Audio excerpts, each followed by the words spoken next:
কিন্তু সেটা কোনো চাঁদ বা তারা নয়, এটা ছিল মৃত্যু, যেটি মহাকাশ থেকে প্রায় 70,000 কিলোমিটার বেগে ধেয়ে আসছিল পৃথিবীর দিকে, যার নাম বিজ্ঞানীরা দিয়েছেন চিকসুলু। এর ব্যাস প্রায় 10 থেকে 15 কিলোমিটার। এই বিশাল পাথরটি যখন পৃথিবীর বায়ুমণ্ডলে প্রবেশ করলো, তখন সময় সকালের দিকে। বায়ুমণ্ডলের সঙ্গে ঘর্ষণে এটি জ্বলে উঠল হাজার হাজার সূর্যের তেজে। মাটি থেকে তখন আর সেটাকে পাথর মনে হচ্ছিল না, মনে হচ্ছিল আকাশ থেকে আস্ত আগুন নেমে আসছে। বায়ুমণ্ডলে প্রবেশের পর এটি মাটির সংস্পর্শে আসতে সময় লেগেছিল মাত্র কয়েক সেকেন্ড। প্রাণীরা ভয়ে দিকবিদিক চলে গেলেও তাদের বাঁচার কোনো উপায় ছিল না, কারণ তাদের শত্রু কোনো শিকারী ছিল না, বরং খোদ মহাকাশ।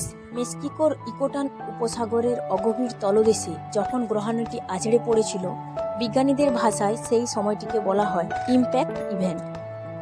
এই বিস্ফোরণের আকার এতটাই ভয়াবহ ছিল যে মানুষের কল্পনার বাইরে। এই সংঘর্ষে যে পরিমাণ শক্তি নির্গত হয়েছিল, বিজ্ঞানীরা হিসাব করে দেখেছেন হিরোশিমা ও নাগাসাকিতে ফেলা বিস্ফোরকের প্রায় 10 মিলিয়ন গুণ বা 1000 কোটি গুণ বেশি শক্তিশালী।